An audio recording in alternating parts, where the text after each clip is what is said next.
Hi, everyone. Welcome to Weekly Dharma Gathering. My name is Sequoia Hayes, and tonight's session, Encountering Basic Goodness Part 5, Joy, will be led by David Perrin, and will include guided meditation, a Dharma talk, and discussion. Tonight's session will be recorded, so if you prefer not to be seen, please take off your camera feature. Please note that you will also be recorded when asking a question. Also, if you have a question during the guided instruction or the talk, please feel free to enter it into the chat box at any time, and we'll be able to address it during the discussion period. The recording of tonight's gathering can be accessed within 48 hours via your purchased products on your Vimeo Weekly Dharma Gathering account. And then you'll receive an email notification once it's posted. Um, okay, so thank you all for being here. I am going to introduce our facilitator for tonight. David Perrin is a meditation mentor and friend to students, trainees, and fellow instructors, collaborator, syncretist, facilitator of Circle in its myriad forms. David articulates the multiplicity of meaning encompassed by a modern practice of mindfulness. As creative arts therapist, social venture business co-owner, philanthropist, partner, and father, David is passionate about infusing all locations within the Mindfulness 3.0 of our time. Director of Mindful Teacher Training, original head teacher of Mindful Greenwich Village, um, and co-founder of Mindful Education school-based program. David co-created the Mindful Certificate and Training Program with Reverend Angel Kyoto Williams. Mindfulness that is beyond binary, celebrating multiplicity and intersectionality, imbued with justice and anti-oppression, is the mindfulness for all of us. Um, and so, yeah, thank you so much, David. Please. Thank you, Sequoia.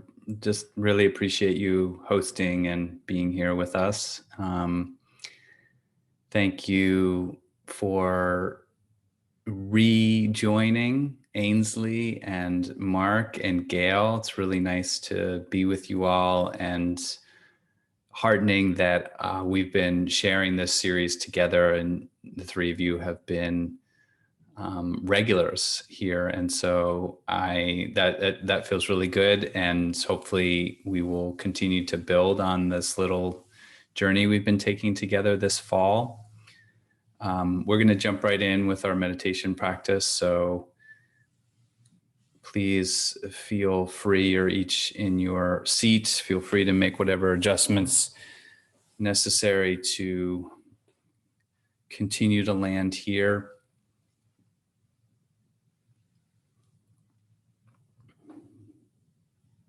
And so we'll use our 3 questions. And Sequoia, if you've not heard these yet, and anyone else watching in the future, they're really simple questions, and they're meant to be just mini contemplations to drop us into our meditation practice. And when I say mini contemplations, the technology of this is to actually engage the mind and start to point it in a direction, in a specific direction. So we're actually harnessing the momentum or inertia of the mind and using that to connect with the felt sense of being here. So that first question is really simple. The question of where am I right now? So in your own space, in your own time, seeing if you can answer that question maybe in a couple different ways. Where am I?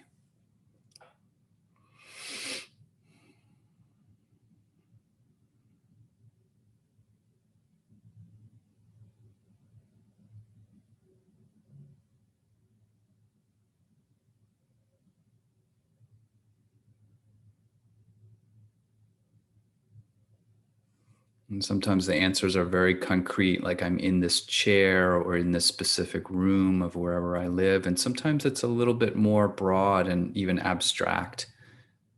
I'm in this town or this city. I'm in this region of the world. Where am I? Simply a way to begin to locate.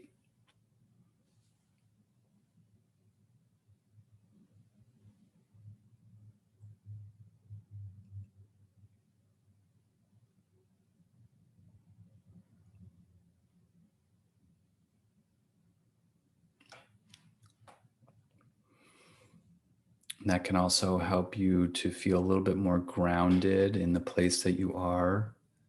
Your body is here, orienting the mind to be together with the body. So the second question is, how am I doing tonight?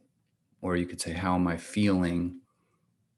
And as a two-parter, we'll start with just the body. How is my body feeling? What are a few things that I notice about my body in this moment? Observations.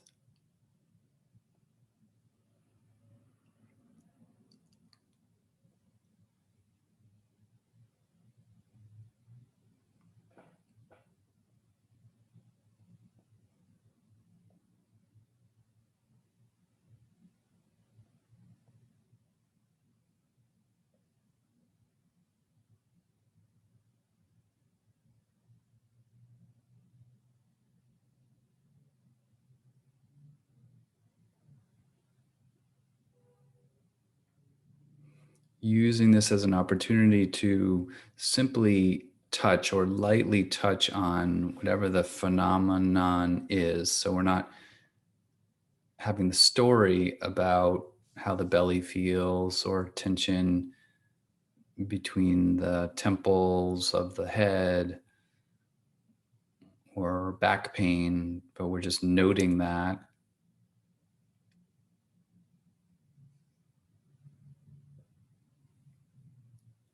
Breathing is good as we note.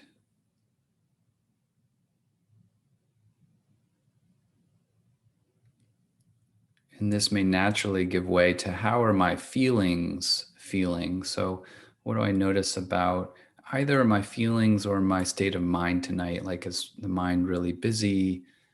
Do I feel energetically kind of a heavy or light? Do I feel bound up or more relaxed? Um, what am I noticing about my energy or state of mind or how I'm just generally feeling?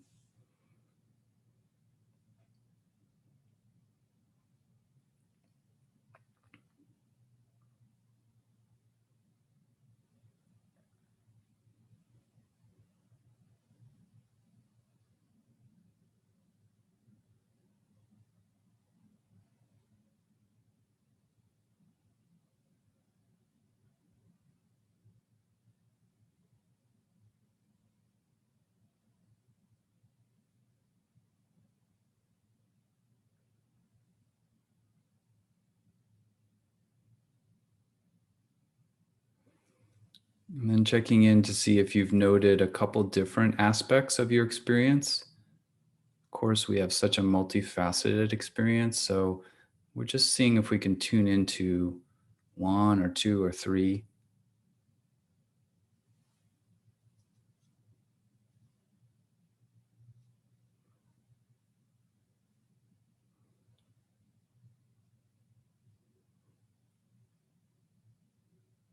And then being present with ourselves here sets us up for the third question, which is why? Why am I doing this? And sometimes when we're really speedy and busy, that's actually somewhat of an antagonistic question, or can be, because the why is not something we check in with that often. Here we are in a contemplative space. And so, why did I choose to be here tonight? It could have been so many places. There's so many shows to watch. There's so many activities to do, but I'm here. So, what's one or two reasons why I'm here?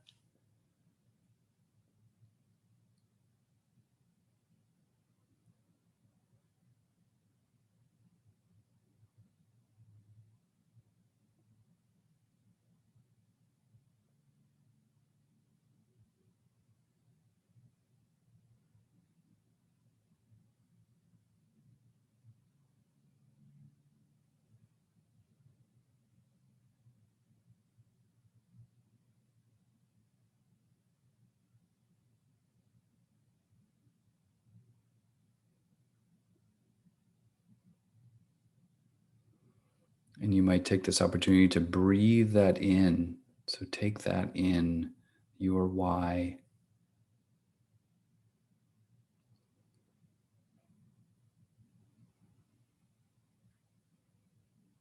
As you breathe it in and then you breathe out, it just settles in the body.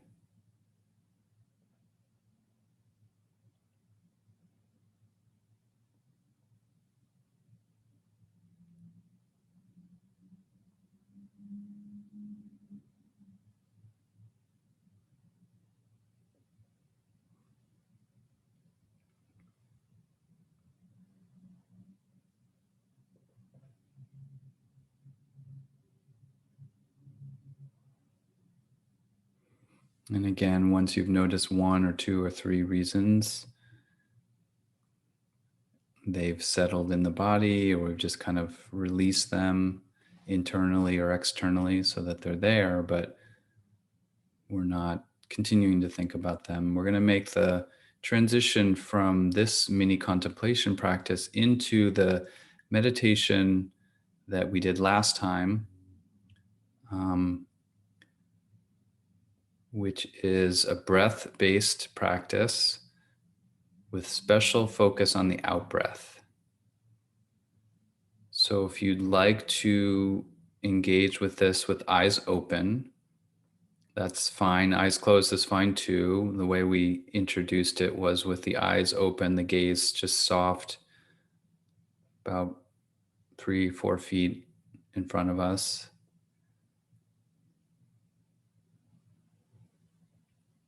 So as we've gathered the mind a little bit, then now we can use the mind to engage in this concentration on the breath going out and dissolving into the space around us. So we're not paying particular attention to the in-breath. It just happens naturally. It doesn't even mean you have to avoid it. But really being with the whoosh of the out-breath going out, like a wave dissolving into the sand on the shore, and then just kind of hanging out in that space a little bit, allowing your awareness to be out in space. You may have a sense of your body position, but also connecting with space. And then that next out breath takes you out and dissolve into space. Feeling into the rhythm of that a few times.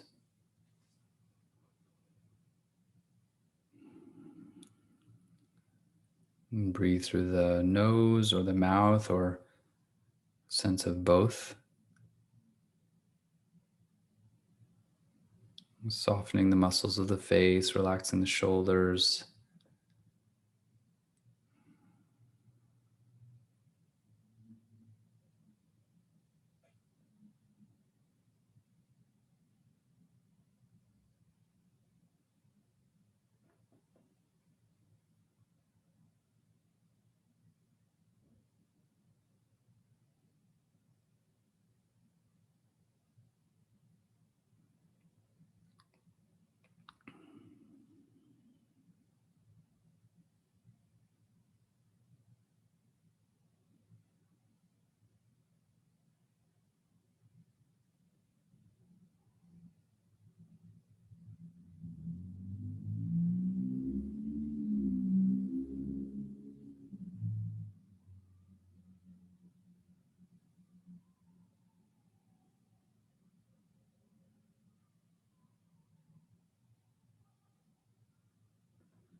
Noticing if the mind is quite busy and lots of thoughts are popping or circling or regurgitating. You might imagine a couple times just breathing out, exhaling the energy, that circulation. Just let it go out on the out breath and dissolve into that space around you.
And rather than a blowing of the air out, see if you can soften the out breath a little bit. So there's a soft curiosity as the out breath goes out. And what is that dissolving into space like?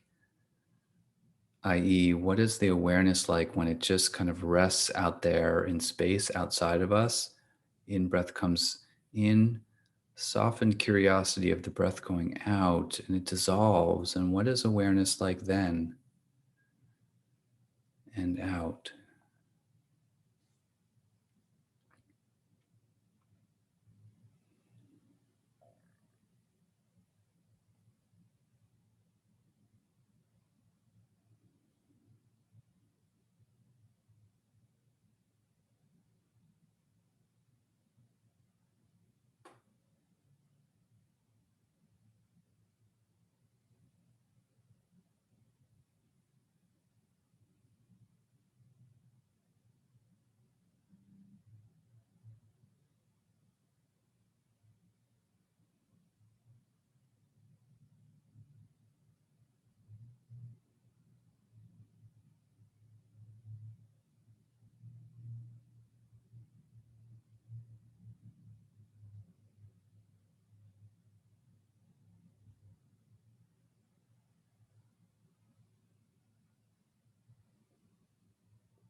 noticing any tendency to centralize, to make sense,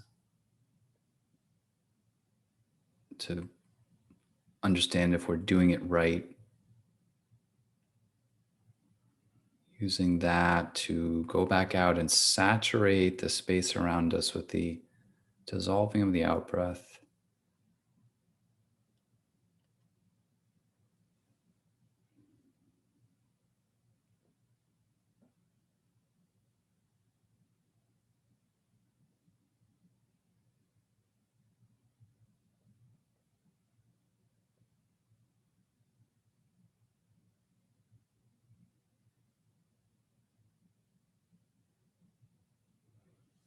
And if the in breath is really, you're holding on to that as like a thing, just feel your posture.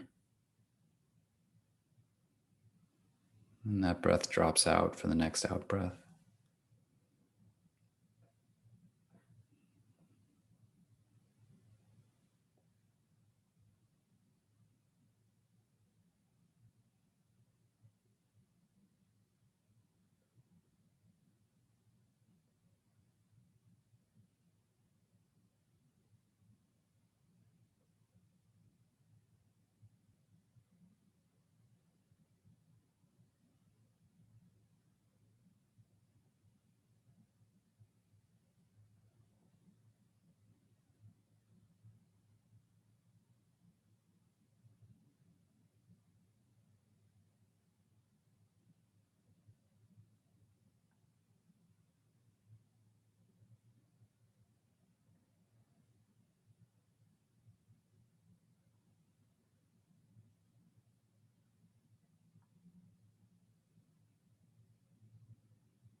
And again, permission to drop storylines,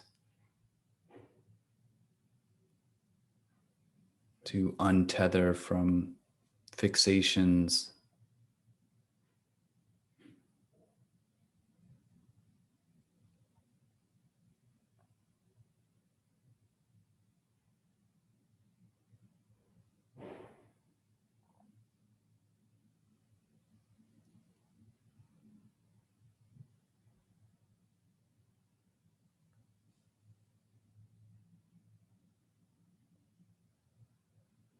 and dissolve the out breath.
And so, as we move into the remaining couple minutes of the practice, I'm going to bring an image into this technique. And you see whether it feels helpful or not. And the image is to imagine that before we were like puppets with strings attached to the arms and the legs and the head. And with this dissolving on the out breath, it's as if the strings dissolve and there's no more puppeteer. So we have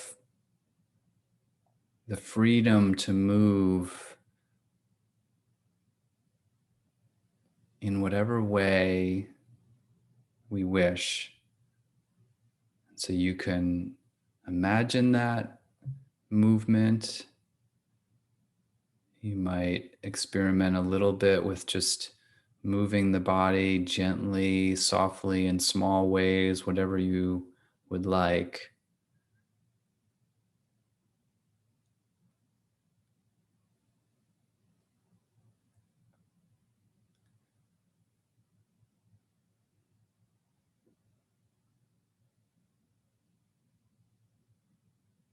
How does it feel to be free of those strings that were pulling us in these kind of static or rote gestures or directions? Now,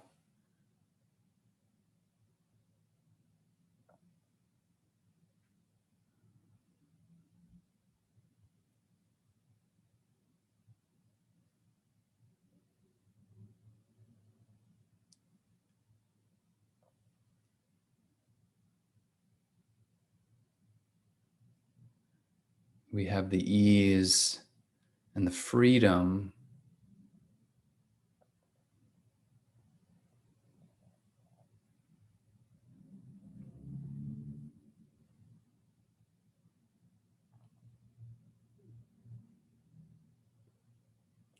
of a movement that isn't dictated by our fixations, our thoughts, our worries, but actually live spontaneously in the body.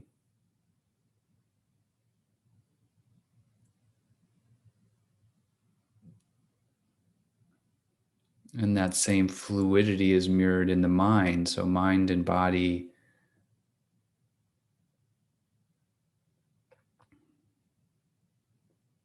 enjoy this freedom together.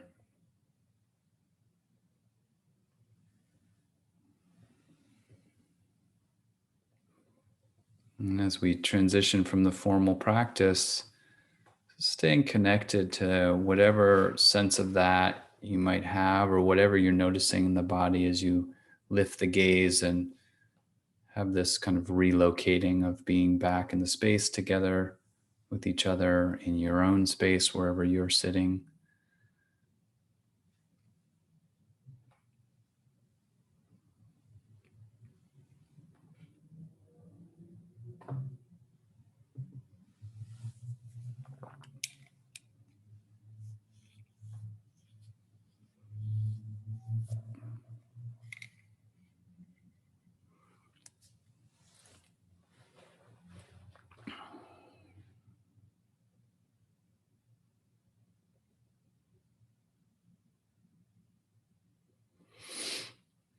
So, thank you for your practice and your attention and your willingness.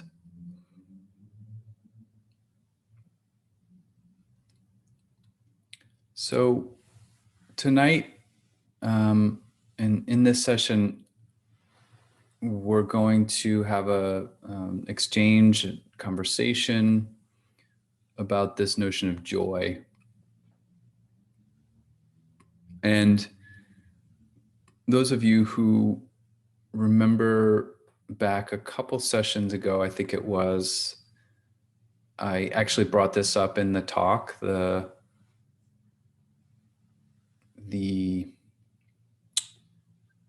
I don't want to say concept, but the notion maybe is the best way to describe it, of joy as being a somewhat of an indicator of how we're progressing along the path.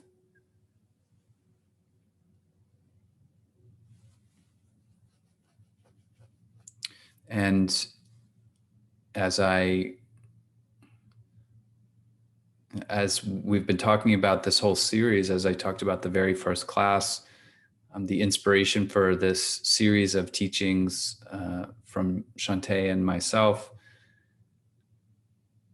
is really based in the first level of the Shambhala training, Heart of Warriorship training.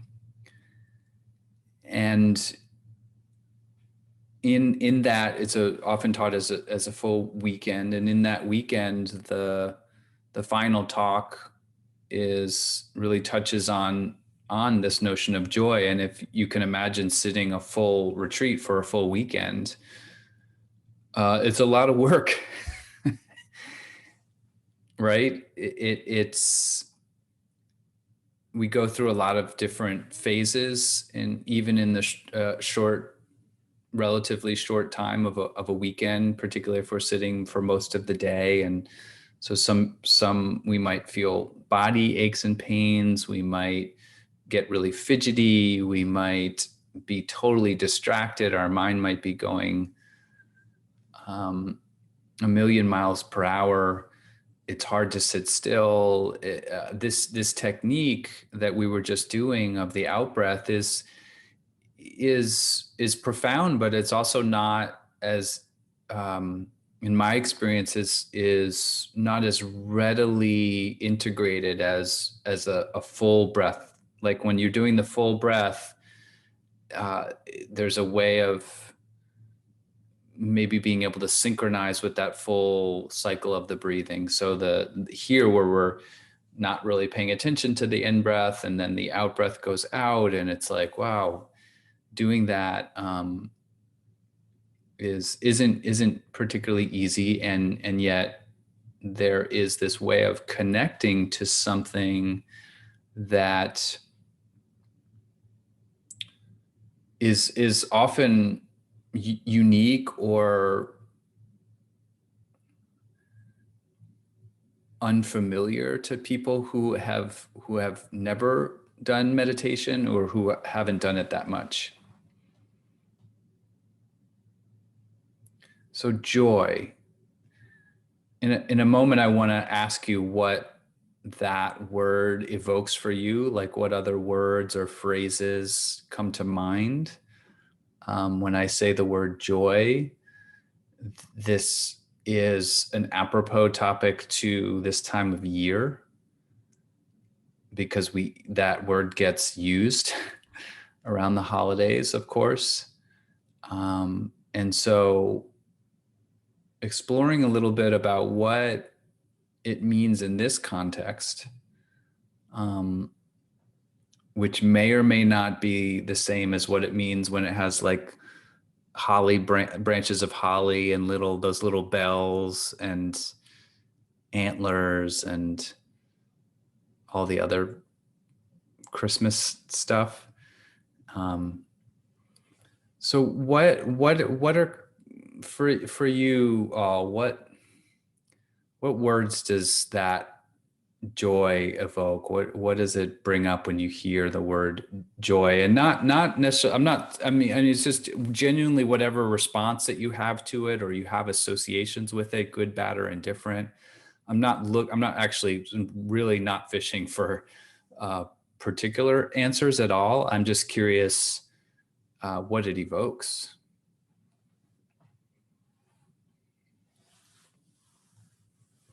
The word joy.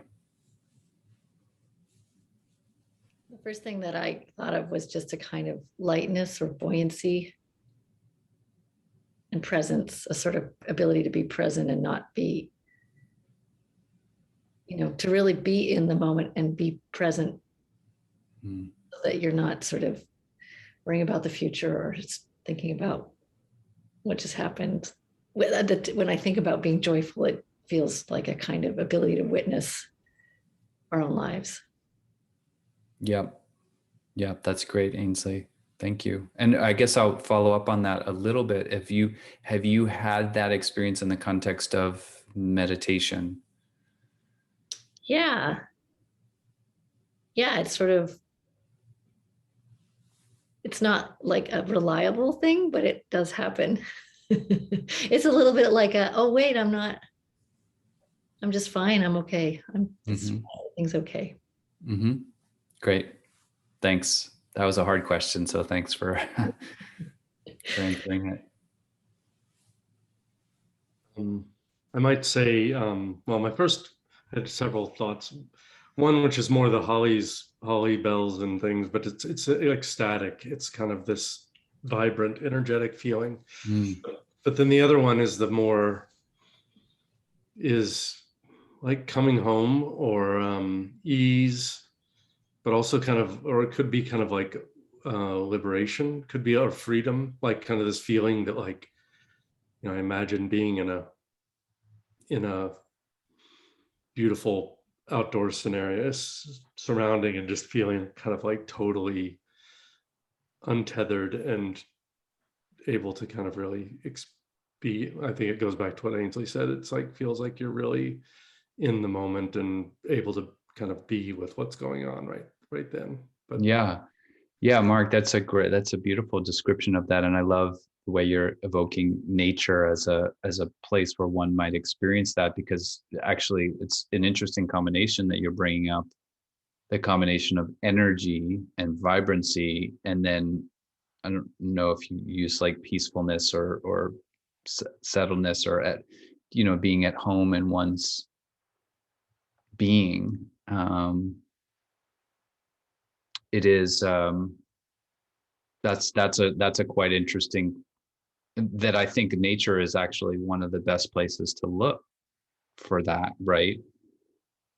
And I know for you and for others, when I talk about the four dignities of Shambhala, these totemic animals that teachings are associated with in the Shambhala teachings, of the tiger, the snow lion, the mythical bird, the Garuda, and the dragon. But even if you think about you just, I think, really aptly described in some senses all of them, but particularly that first one of tiger, which is completely energized but totally relaxed at the same time, and so has this ability to engage. And we see this in animals. They can go from completely relaxed to totally engaged, right? You watch the cat and it's just like, yeah, and then boing. That is I always marvel at that. I don't know if I think you all cat owners? Ainsley, do you have a cat? No. I know you do, Gail. And I don't know if Sequoia has anything, but I marvel at that ability to, because it just feels like it just takes me so much time to get into action mode. You know what I mean? Even if there's a sense of contentment. It's like, oh, now I have to get into to action. No pets for you. Okay. That's probably wise, Sequoia, because they're mostly a headache. We're romanticizing them right now. So anyway, that's very interesting, Mark, and beautiful combination of those two things. Gail, any Sure. Yeah. I echo both Ainsley and Mark. For me, it's something that's only available in the moment. And you reminded me about the joyful snow lion, and what comes up for me experientially with that is that sense of uplift. There is the sense of expansion in it, and Yep. leaping. I always feel, when I think of that dignity, of course, I think we are told to go and kind of feel it in the belly, but I just kind of imagine that it's an energetic quality. But there's nothing. Yes, I think Mark was saying there's an easefulness to it, Mm-hmm. And yeah. So I guess that's what I have right now. But Yeah, that's great. That's so well said. And I think that in each one of those mythical animals, the dignities that I mentioned, it's present. But yes, that you're right. You're totally right about the snow lion, which is we use that word perky, right? Like that it's the uplift and the energy to extend outwards and connect with the space around it, and yet that springy quality coming from relaxation and settledness.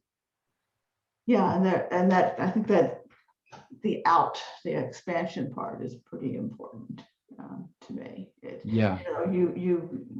I mean, that's almost the experience. It is an experience of expansion, I think, is joy. Yep. Yeah, that's great. Sequoia, you want to chat in any words that joy evokes for you? There Oh, you I are. can come on camera for that. Okay. Joy for me is a lot of different things, but mostly through, I would describe joy through like my relationships, through experiences, and yeah, I think that's it for me. Yeah, good. That's great. Relationships and experiences, and reminds me a little bit, I think, what all of you have said in different ways. And certainly, Gail, you said this, like it only happens in the moment. So in that moment of relating or being in that experience, it arises. And so in that way that it can't, certainly it's not for sale. And it's not an easy thing to manufacture. And that, I think, is a really important part of understanding the meditation or the meditator's journey, right? Is this notion of, Sequoia, what you're talking about, connectedness, that the joy that we're talking about here, and none of you were saying, um, you know, that I only experience joy with like triple chocolate fudge brownies. That's my joy, that's the only time I have joy. It's fine. You can have some joy with that, but it doesn't depend on that. It's like you happen upon that experience. And I don't know about you, but I've definitely had moments where I was eating the triple chocolate double fudge brownie and it wasn't joyful, and I was kind of like surprised because, oh, that's always been a joyful experience. And in this case, it wasn't. And so that to me is a really interesting evidence to the idea that it can't be manufactured and in some senses can't even be predetermined or even expected, which is the hard thing about meditation, kind of like selling meditation as this thing that will be self-improvement or it will give you X, Y, and Z in terms of all these benefits that will make your life better. Because it doesn't, there's not an equation that lines up that like if you do this and you do this and you do this, and those of you who have done meditation know there's days on the cushion where it's just, or sitting where you like it's arduous, it's a lot of work, or it's easy, it's an easy thing to avoid. And then all of a sudden we're sitting on a park bench. I know Ainsley and I have talked about this, Mark, you and I have talked about this, all of a sudden we're walking down the street or riding a bike and there's this being in that moment is this just, we're infused with that joy, right? Like Sequoia is saying, we are in relationship with another human being, and that quality of warmth and deep satisfaction of what it means to be connected and in relationship with someone just strikes us. Like it happened to me this morning with my son, with my 15-year-old son, who is, this might be a little embarrassing to say that we're just now introducing deodorant, but he he was like, it was kind of like, where do I use it, sort of. And it was such a sweet, innocent moment of just growing up and what it means to be growing up and what it means for us to be in relationship with each other, and this teaching moment, but also the vulnerability of having bodies and being human and being smelly and all those things, right? It happens unexpectedly, and I think that that's also the case as meditators too, is that we're not going to be able to predict the times where we're sitting and we get filled up with joy, or at the end of the session, there's a joyfulness that arises. Something that you mentioned, Gail, about going outwards, it actually connects to what all of you were responding to, but particularly this notion of going outwards and being connected. We hear it, maybe you've all heard it before. This is a sort of cliche that we do this practice within ourselves and on our own often. We do it, privately and individually, but the intention is to be connecting with something outside of ourselves. And that's why this technique, I think, is very interesting, because it's training us to go out, to be receptive to whatever the circumstances are around us, right? It's like saying, if we use the practice itself almost like an analogy or a metaphor, to just say, in any given moment, go dissolve your awareness into the space. So if you're with another person, dissolve your awareness into the space. Don't fixate just on that person, but imagine the space around that person. Another example would be at work. How can we have a sense of the space around the place of writing the email, or reading the report, or reading whatever we need to read for work? How can we saturate our awareness so that it's not so one-pointed? Because the irony is that actually we're really good at being one-pointed, many of us. We might get distracted, it's true, but we are one-pointed often, like with our own thoughts. We're one-pointed with other people. We're one-pointed with our computers.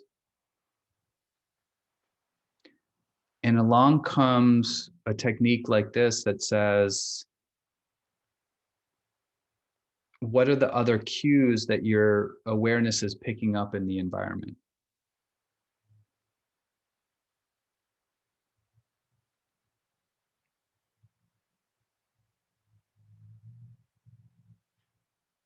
And that can be more or less easy to do sometimes. And I do actually think that we need to train in that. We need to train in paying attention to the atmosphere, to the environment, to the space around things. Because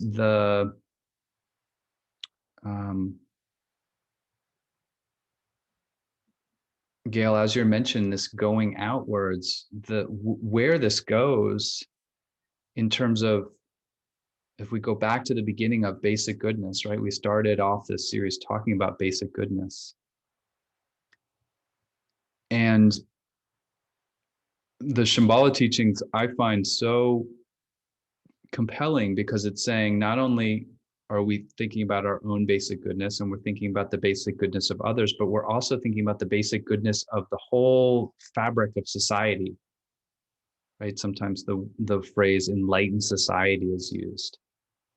And so that's such an interesting contemplation point, because how do I even begin to fathom enlightened society? Like, how do I even begin to wrap my mind around seeing, when I look out and I see all the sugar, like, craziness out there, that there is a an element like that basic goodness is present. And so for me, that's not a concept. Like basically whole, basically sane, basically wise, right? That these aren't concepts. They're a way of perception. They're a way of perceiving things, which is why the practice is so important.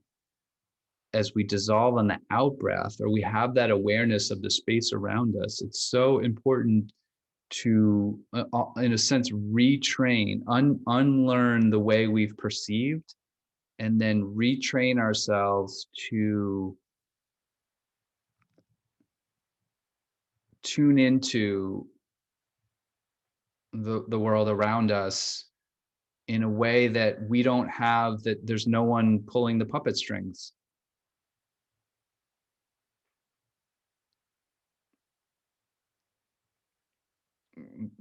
Oddly, right, it's like the irony that we kind of rely on this notion of a puppeteer, and we often reference like, well, I do this because I'm that way, and this is that way, and all these conditions line up. So that's just ways of talking about, well, there's just someone operating us like this.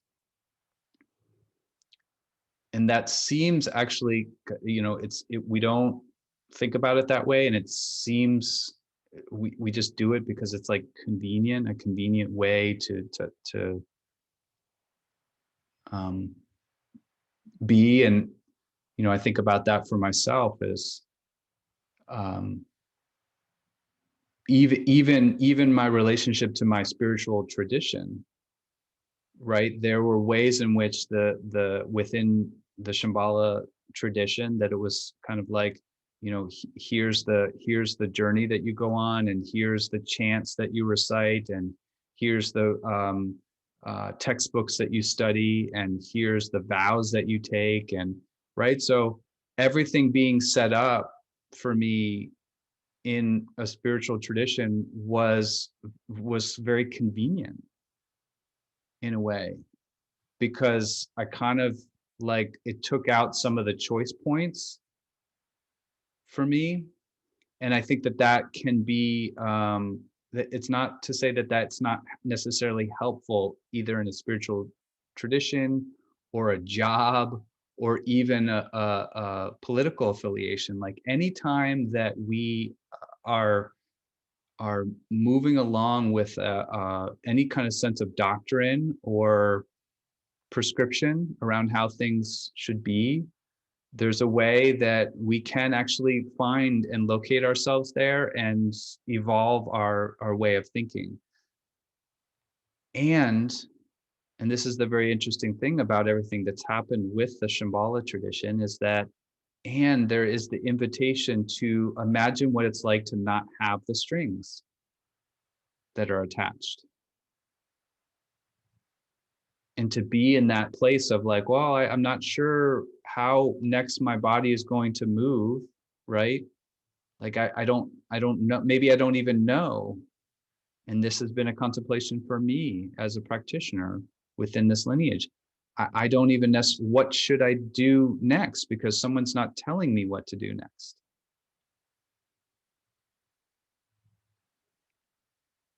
And so where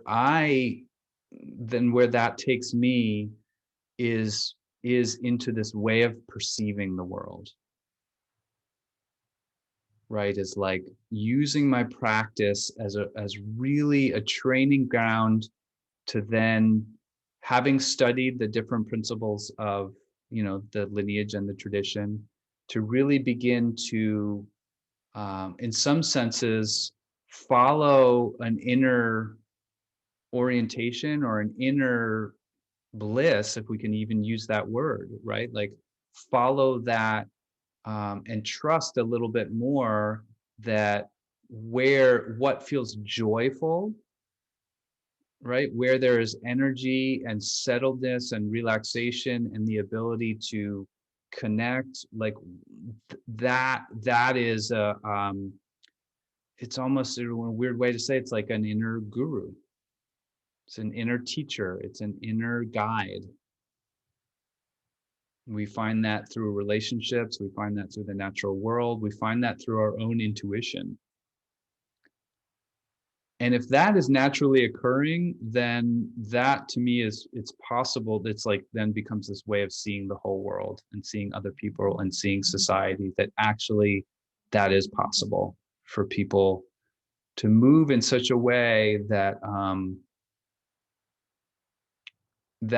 trusting that that inner intuition is connected with the gazing out, right, Gail? It's like thinking of others and perceiving others.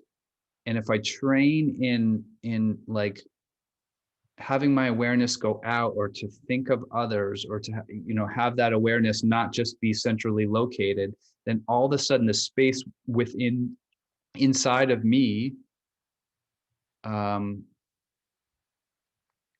my own inner knowing, becomes more reliable. Because sometimes people say, well, I'm not sure if I trust myself, like maybe that's just my ego talking.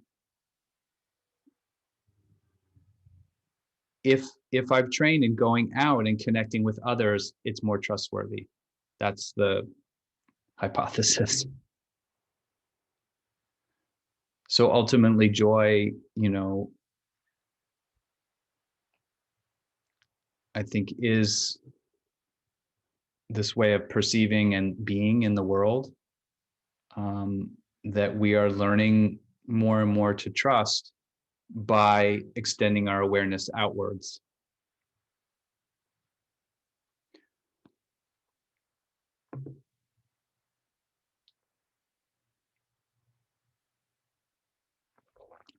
So I think I will pause at that and see if there are particular reactions that came up, questions,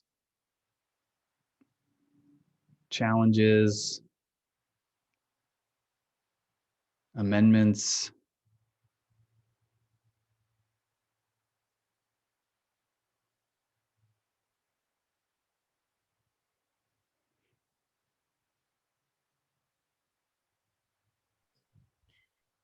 Um, I find it challenging in that technique of the dissolving of the breath. And I use a little bit of a different image in my mind, and that is kind of a dissolving of the boundaries of my body. So it's helpful to go and have an embodied sense of just kind of release, dissolve. I get too kind of locked up in my head, and it's like, okay, I'm breathing out. I need to go and dissolve. And, the image that I just shared allows for a release, and an ability to more stay where I am. And I just was wondering, if you had any thoughts about. Yeah. Well, Gail, the question would be, what's the effect? What do you notice? Because I mean, I don't practice this all the time. There's different meditations I do, and so I don't know if you do this all the time or not. But either way, what are the effects that you notice of that? Does that kind of more the dissolving the boundaries of the body, so that it's not so clear, like the space out there and body here? What do you notice about that? Well, the tendency to constrict, I've let that go. I mean, and there is a little bit greater sense of ease for me, and to feel my whole body, as opposed to the usual, like all the energy is like whirling around my head. Yeah. So. Yeah, I think so that's definitely a good thing, is the easing somewhat of the tension and restriction, and then also to have a sense of the whole corpus of the body. Because in my experience, when I'm tuning into the whole body, there's different levels of that, right? There's the physical body, but then there's also kind of the energetic body, or the soft body. And when I'm really relaxing into that and softening into that, there is a way that that I can allow that soft body or that energetic body to be, and I'm actually making a relationship with it, as opposed to when in my day-to-day life when I'm moving around the world, right? It's not so easy to connect with that soft body or that energetic body. And I think it's really valuable what you're sharing, because again, it's what I think ultimately what we're practicing is a way of perceiving. And so many messages are distrustful of that energetic or that soft body. And part of what I would say, that what the hypothesis there is, that it's because if more people tuned in to, what was true for them, or what was really joyful, or liberation, or freedom, that could have a real effect on like some of the systems that have been built around us. Yes. Right. Oh yeah. And so that's why there's a bit of a quality of a revolutionary act in relating to this subtle body, the energetic body, the soft body, because we're tuning into something that is very true, is not to be bought or sold, is not always like compliant or falls in line with things, is actually quite in certain ways is quite wild and subversive and animal-like, and doesn't follow rules per se. It is and that's what I think, like, one experience of that is the joyful quality, right?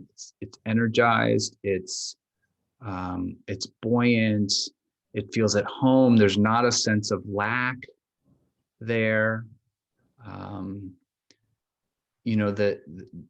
Mark, I think Mark's heard me talk about this before, the in-breath is very invigorating. But one of the byproducts, particularly in our culture, is that we kind of almost tense around the centrality of me-ness. When we breathe in, we're breathing in me, like me. And the out breath goes out, and it softens that sense of me. So, yeah. Thanks. Yeah. Great question.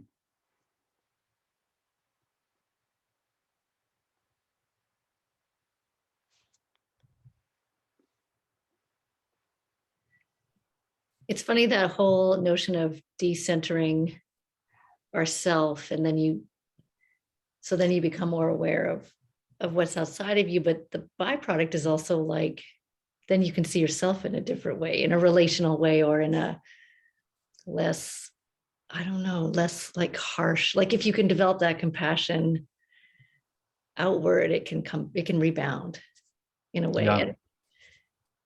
And just noticing without judgment is something I feel like I've really gained from this practice. And it comes back. It doesn't just go out. Yeah, Ainsley, I think you're onto something big time there. And if we go a little further into the teachings around this, then we start to get into the territory of we are not so separate, right, from the out there, right? And so this notion of compassion as really just a paying attention to, right? It's a loving attention.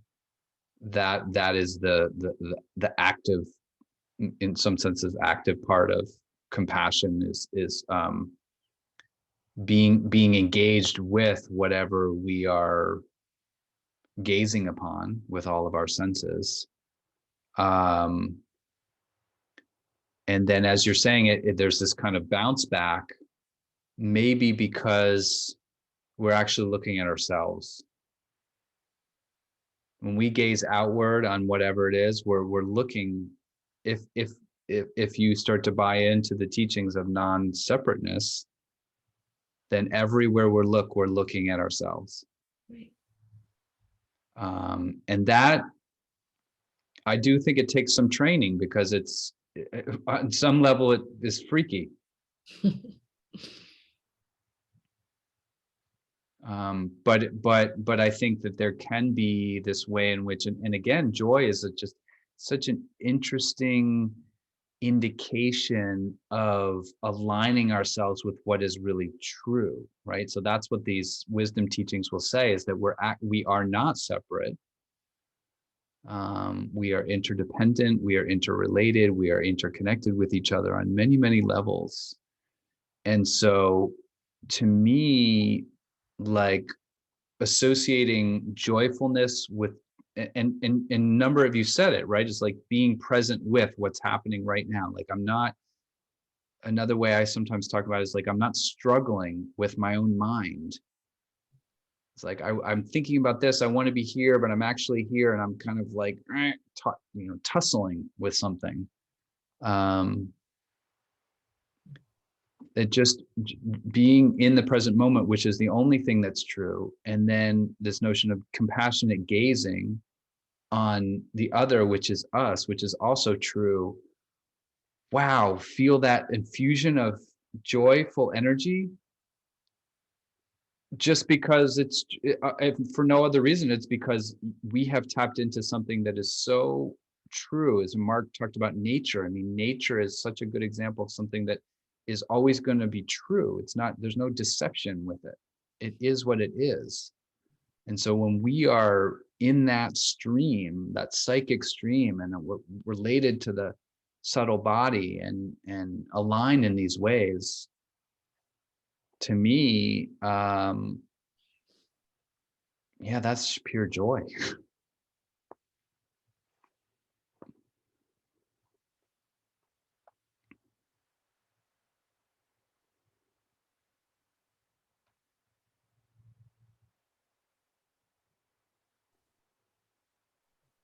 Be aware of time, because I think the schedule is that we're at the end, so I can hold my comment for another time or just write it down. But I just No, go ahead. Do share it, Mark. I think these sessions are a little bit longer. They go, Okay. I mean, at least till 8:15, but if not, a little bit later. So yeah, bring it. I would just share that I think it relates to this, is that I think a lot of my practice has gone, or my studies have gone,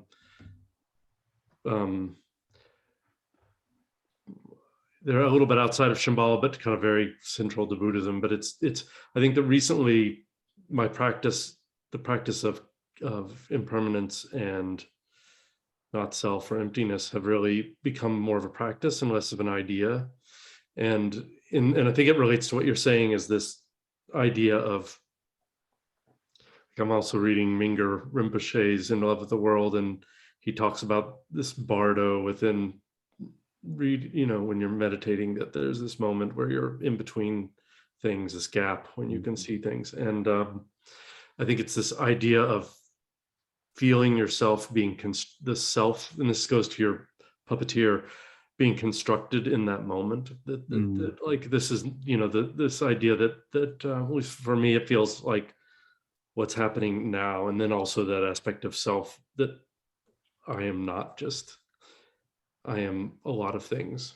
I am not just, not identifying, working hard, or like having less effortful to like have to be attached to whatever this self. And I think it's because I'm kind of in a personal bardo right now, so that it's easier for me to be in a place where myself isn't as defined as it's been in a long time. So I'm a lot more groundless in some ways, and so it's good, but it has that feeling to it that you're describing of not, doesn't feel like there's a puppeteer, and it is a lot more easy to access how things are changing and how I'm part of it. Yeah.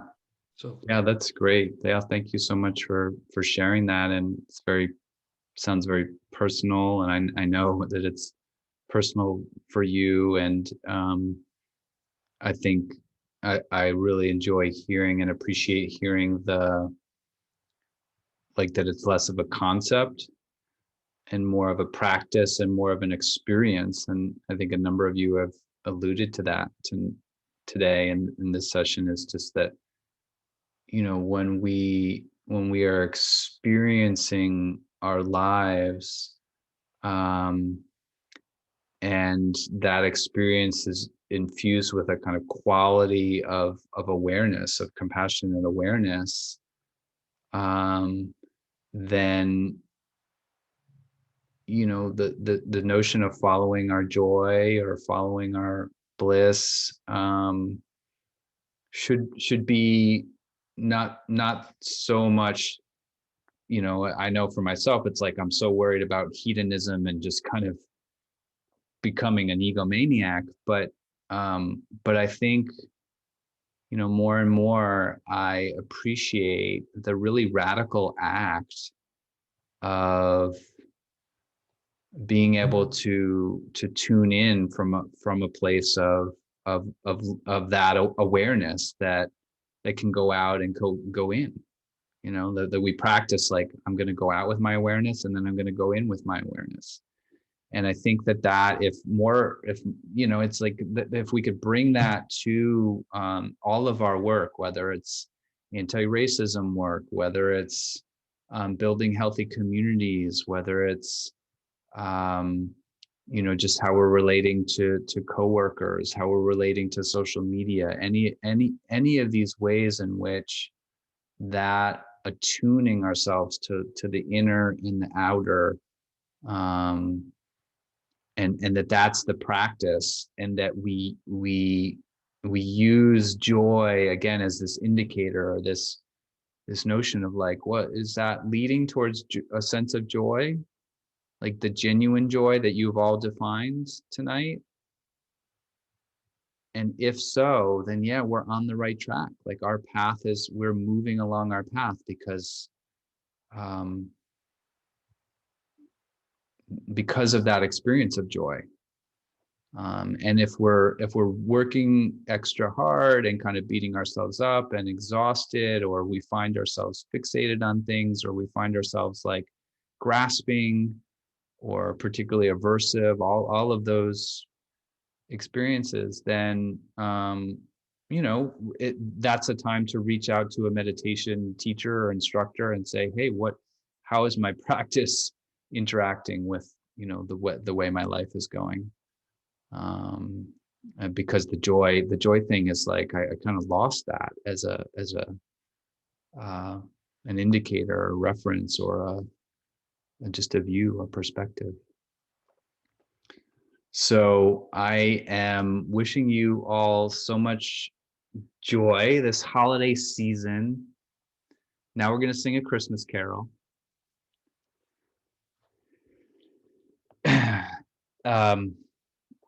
No, seriously, I just have loved being with you. I'm really hoping that Shantae is going to be able to be here next week. I think they are on the schedule for next week. And then I'll have one final session in January for this series before we close out. So hope to see you. She's here the following week, the 22nd. Oh, okay. Okay. So 22nd is when Shantae yeah. is I'm going to be tech host. Great. So. Great. Thank you for clarifying that, Gail. And Sequoia, again, thank you so much for hosting. I'll let you take us out. Thank you, everyone, for joining us for tonight's online Dharma gathering. Please join us for, not next week, right? The following week, the 22nd, for that weekly Dharma gathering with Dr. Shantae. Consider becoming a subscriber if you are not already. We have a 7-day free trial that you can find on our website. Make sure to tell your friends. And then lastly, in addition, make sure to follow us on Instagram at Weekly Dharma, and on Facebook at Weekly Dharma Gathering. David, it was my pleasure to meet you. Thank you all, those that attended tonight, for being here in the space and allowing me to be the host. And those that are tuning in, thank you so much. And yeah, have a good night, everyone. Thank you. Thank you all. Be well. Thank you all. Thank you.